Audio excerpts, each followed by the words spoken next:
All right, so this right here is a video I did a couple years ago, and I've been re-uploading a lot of my older videos that I took down because YouTube is playing with people's monetization, all this nonsense. So this is I've been re-uploading, some of the Tupac videos. I just uploaded a Cameron Big L video, and I was gonna re-upload this Big Daddy Kane video. Um, Years ago when I was doing more '80s content, for some reason, like when I talk '80s hip hop, it does like bigger views for whatever reason. But I had this video about Big Daddy Kane, how he destroyed his own career.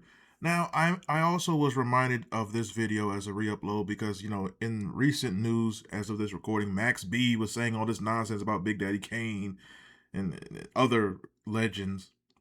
Max B is a K2 smoker. Check out that video. But this video, Lord, I got the light on, look dark.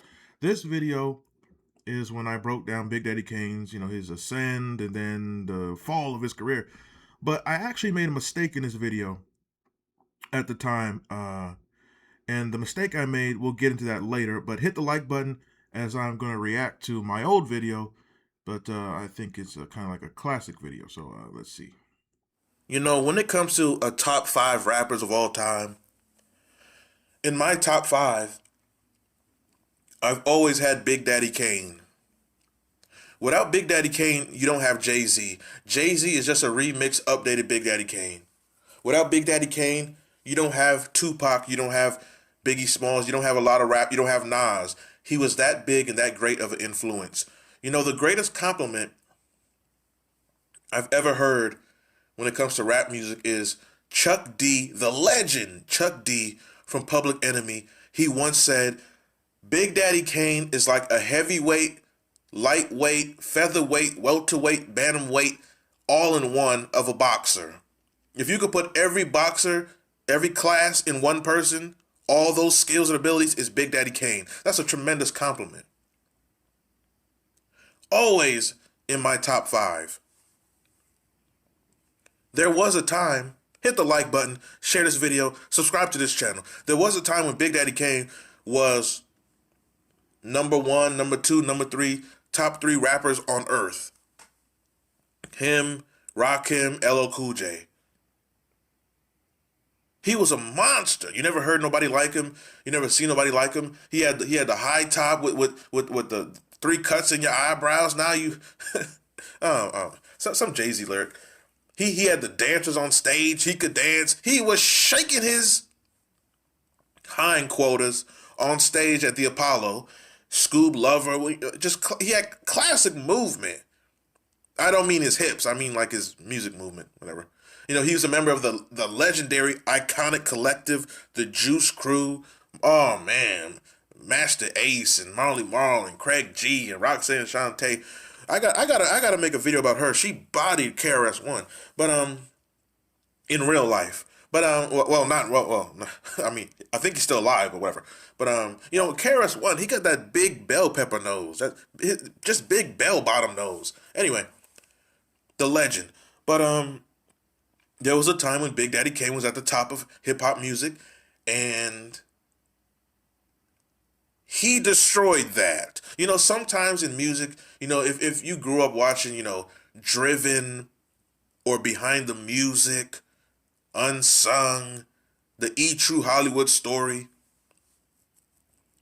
Can't forget that Different Strokes episode. But if you watch these shows, when they do an artist, it's like the artist came from these humble beginnings and then they got here and then they got to the top and they exploded, pause. But then this tragic moment happened and sometimes the tragic moment is they were blackballed, they were in a controversy, whatever the case. Big Daddy Kane was not those things. Big Daddy Kane was at the top of hip hop music. He was a lyrical juggernaut. And he decided to go away from what got him to where he was, and he went from being lyrical and having these fire party jams and the monstrous beats. He went away from that, and then he started trying to do R&B rap. Now, around that same time, a little bit earlier, you could say LL Cool J did the same thing, But LL Cool J realized I got to get up out of that and get back to what made me. And then that's when he puts out Mama Said Knock You Out. And when LL Cool J put out that classic record, classic album, he got back into position and LL was number one rapper again. Big Daddy Kane did not realize that. He went through a phase where he kind of abandoned his male fan base for big head females. And he was with Madonna. And then he was taking pictures in these girly boy, fruity Vaseline jar magazines. Did I mention he was with Madonna? Ugh, good lord. But you could just smell the tract infection on her. But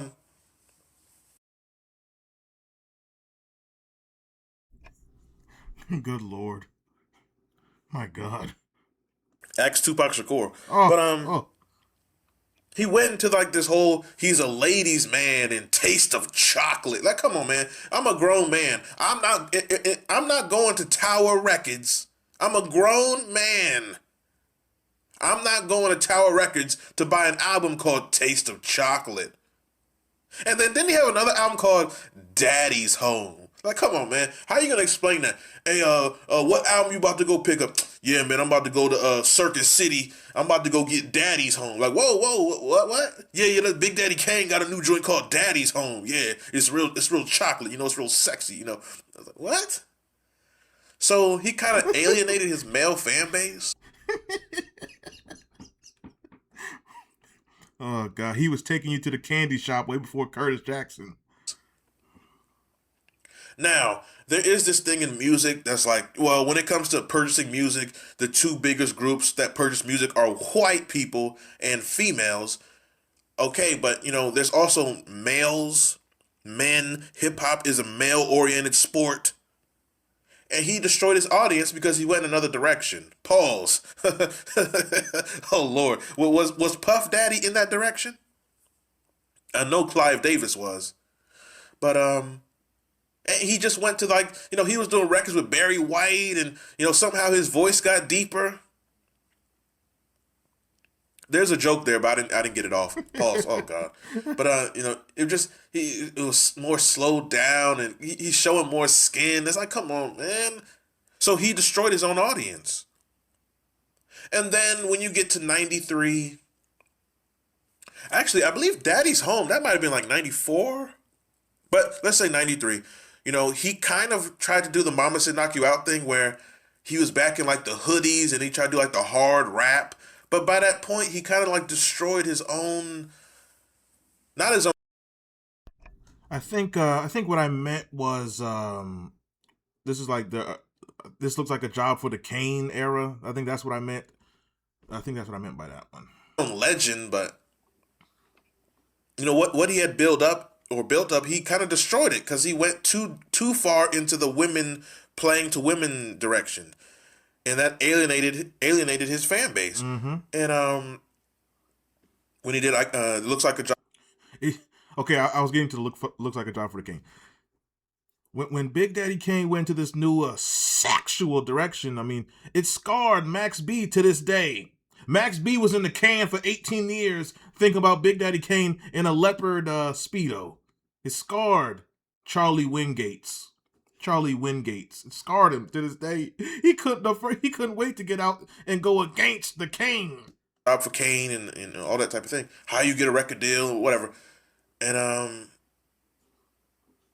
when you get to the mid 90s and you get to 95, 96, 97, this is also a time where now when he took that turn, that was him. But as I remember right now on the spot, in that 94, 95, 96, this is when the music industry was really starting to plant its seeds of white people and small hats taking over, putting their agendas. Now, the seeds were planted in the 80s, probably late 80s. But I think what I should have said was you were starting to see it more, the fruition or the development of those seeds planted in the mid 90s. But I think you get the point I was making. This is when the seed planting began. Hit the like button. Hit the like button. Subscribe to this channel. This is going to be a new theme, is uploading, the old videos, but also reacting to some of them, also correcting certain things I might have misspoken on or have better insight on. So that's what this is. XDN wins nonetheless. Again. So part of that was a lot of the 80s rappers were being pushed to the side. When you get to the mid 90s, you had Houdini still trying to make records. You had Run DMC. Run DMC, they had a conflict with Pete Rock. Pete Rock over the Down with the King album. I got to make a video about that. I don't think I ever made that video. I might have to do that now. I want to say this video was probably, I think I did this video in like 2023 or 2024. So. You still had Furious 5. Furious 5 and a lot of the Furious 5 in like 95. They had a great song, The Sun Don't Shine or something like that. It was a fire song, but something about the mid 90s is like, I talk about this later on in this video, but it's like this thing in rap, it only happens in rap. It's like this thing of like, if you're seen as old or old school, like it don't matter. You can make the best song on earth, but if someone, for some reason, if this ageism thing, which it's never made sense, but it really made no sense then, because in the 90s, you could be 29 years old, but if you were in the 80s, you old school, you old. This person is 28. The only ones who didn't get that label was like LL and KRS-One, but more on that. 80s artists, Slick Rick, I believe he just got out of prison in, I think, maybe 94. He just got out, I think. So a lot of the 80s rappers were trying to make a comeback or make music, but they weren't being shown any respect. The labels were not supporting them. And even at this time, Rakim, he cut, EPMD, EPMD had broke up, and Eric B and Rakim broke up around the same time. So Rakim was kind of off the scene. Now, Rakim in 97, he did get like $1 million deal. Rakim is the first rapper to get $1 million contract in 97. But a lot of the 80s rappers, they were kind of shunned. So Big Daddy Kane fell in that, and, that whole ageism, the whole age crap that happens today, oh, you this age, I think it's kind of died down some. A few years ago, when you had like the boom of SoundCloud auto-tune rappers, there was like this thing about age, this nonsense, which is an actual agenda from the industry.